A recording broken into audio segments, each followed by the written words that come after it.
శివలింగంపై ఆవు కాలి ముద్ర, గొడ్డలి తగిలిన గుర్తు. శివలింగంపై కనిపించే 12 గీతాల ద్వాదశ జ్యోతిర్లింగాలకు ప్రతీకమని భక్తుల విశ్వాసం. 3 నదులు కలిసే పవిత్ర సంగమం. అగస్త్య మహర్షి ప్రతిష్ఠించిన శివలింగం. వీరబ్రహ్మేంద్ర స్వామి కాలజ్ఞానంతో ముడిపడిన రామచిలుక రహస్యం. ఇంకా నేటికి నీరు ఊరుతూనే ఉండే దొంగల బండలు. ఇవన్నీ ఒకే ఆలయంలో ఉన్నాయని తెలుసా? అయితే ఈ వీడియోను చివరి వరకు చూడండి. ఎందుకంటే ఈ క్షేత్రంలోనే ప్రతి విశేషం ఒక అద్భుతమైన కథను దాచుకొని ఉంటుంది. హరహర మహాదేవ శంభో శంకర. ఆంధ్రప్రదేశ్ లోని కడప జిల్లాలో వెలిసిన అత్యంత ప్రసిద్ధ శైవ క్షేత్రాలలో ఒకటి పార్వతీ సమేత సంగమేశ్వర స్వామి దేవాలయం అండి. ఈ క్షేత్రం కడప పట్టణానికి సుమారు 45 కిలోమీటర్ల దూరం ఉంటుంది. ప్రొద్దుటూరు నుంచి 35 కిలోమీటర్ల దూరంలో వస్తుందన్నమాట. అనిమెల గ్రామం సమీపంలో ఉంది. కమలాపురం రోడ్ చెప్పలి దగ్గర వరకు అయితే ఆటో ఫెసిలిటీ ఉంటుందండి, సర్వీస్ ఆటోలు. కానీ ఈ దేవాలయానికి రావడానికి ఖచ్చితంగా ఓన్ వెహికల్ లోనే రావాలన్నమాట. ప్రకృతి అందాలు, పురాణ కథలు, చారిత్రక విశిష్టత, ఆధ్యాత్మిక ప్రశాంతత అన్ని కలిసిన అరుదైన క్షేత్రం పార్వతీ సమేత శ్రీ సంగమేశ్వర స్వామి దేవాలయం అండి. అసలు ఈ క్షేత్రానికి సంగమేశ్వరం అనే పేరు రావడానికి ప్రధాన కారణం ఏంటి అంటే జలప్రవాహం. 3 జలప్రవాహాలు, పాపాగ్ని నది, మొగమేరు నది, ఉద్దండవాగు, ఈ 3 పవిత్ర జలప్రవాహాలు ఇక్కడ సంగమిస్తాయి. అందుకే ఇక్కడ కొలువైన పరమేశ్వరుడిని సంగమేశ్వర స్వామి అని పిలుస్తారు. 3 నదుల సంగమ ప్రాంతాలలో వెలసిన శైవ క్షేత్రాలలో చాలా అరుదైనగా కనిపిస్తాయి. అందుకే ఇక్కడ కొలువైన పరమేశ్వరుడిని సంగమేశ్వర స్వామి అని పిలుస్తారు. 3 నదుల సంగమ ప్రాంతాలలో వెలిసిన శైవ క్షేత్రాలలో చాలా అరుదుగా కనిపిస్తాయి. అందువల్ల ఈ ప్రదేశానికి భక్తుల్లో ప్రత్యేకమైన గౌరవం ఉంటుంది. అగస్త్య మహర్షి ప్రతిష్ఠించిన శివలింగం అని ఎందుకంటారు అంటే, స్థల పురాణం ప్రకారం పూర్వకాలంలో ఈ ప్రాంతం మహర్షుల తపోభూమిగా ఉండేదట. సప్త ఋషులు ఇక్కడ ఆశ్రమాలు నిర్మించుకొని తపస్సు చేసేవారని చెప్తారు. సమయంలో అగస్త్య మహర్షి ఈ ప్రాంతానికి విచ్చేసి పరమేశ్వరుని ఆరాధన కోసం ఒక శివలింగాన్ని ప్రతిష్ఠించి నిత్య పూజలు నిర్వహించారని విశ్వాసం.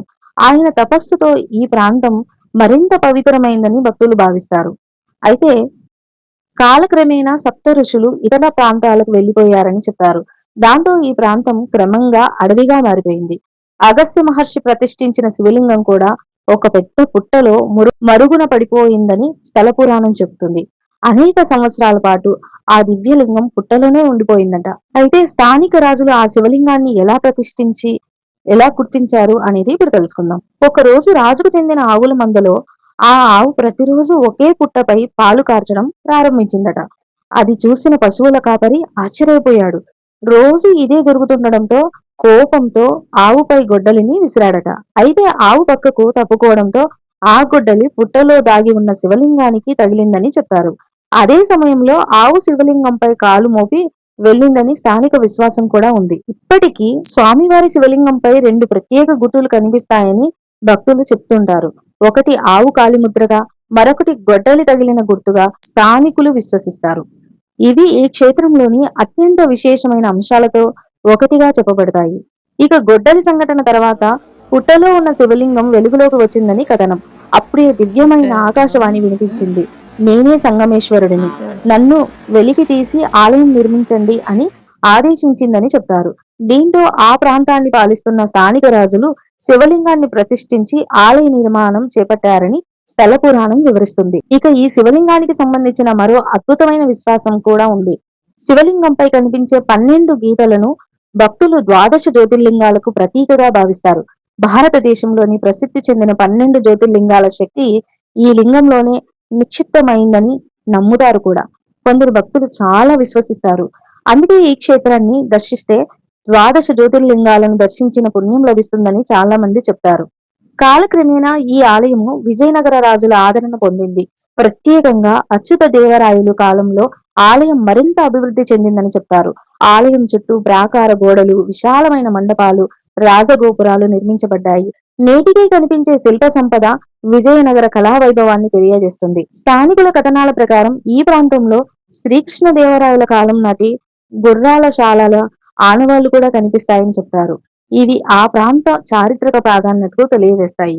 ఇక రామచిలుక రహస్యం ఏంటంటే, ఆలయంలోని ధ్వజస్తంభం పై భాగంలో ఉన్న పంచలోహ రామచిలుకకు ప్రత్యేక స్థానం ఉంది. వీరబ్రహ్మేంద్ర స్వామి కాలజ్ఞానం ప్రకారం కలియుగం చివరిలో 3 నదులు ఉప్పొంగి ప్రవహించి ఆ నీరు రామచిలుక ముక్కును తాకుతుందట. అప్పుడు ఆ చిలుక నీరు తాగి ఎగిరిపోతుందని స్థానికుల విశ్వాసం. ఈ ఆలయంలోని మరో ఆశ్చర్యకరమైన విశేషం దొంగల బండలు.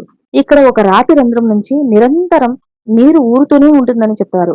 ఆ నీరు ఎక్కడి నుంచి వస్తుందో ఇప్పటికీ స్పష్టత లేదని, పూర్వం గ్రామాలలో దొంగతనాలు జరిగినప్పుడు అనుమానితులను ఇక్కడికి తీసుకువచ్చి ప్రమాణం చేయించేవారని విశ్వాసం. ఇంకా ఈ సంగమేశ్వర దేవాలయంలో ప్రతి నిత్యము స్వామివారికి, పార్వతీదేవి అమ్మవారికి నిత్యం పూజలు జరుగుతూ ఉంటాయండి. శివరాత్రి రోజు, పర్వదినాల రోజు భక్తులతో ఈ సంగమేశ్వర దేవాలయం నిండిపోతుంది. ఇక్కడి పూజారులు చాలా చక్కగా వివరించారండి.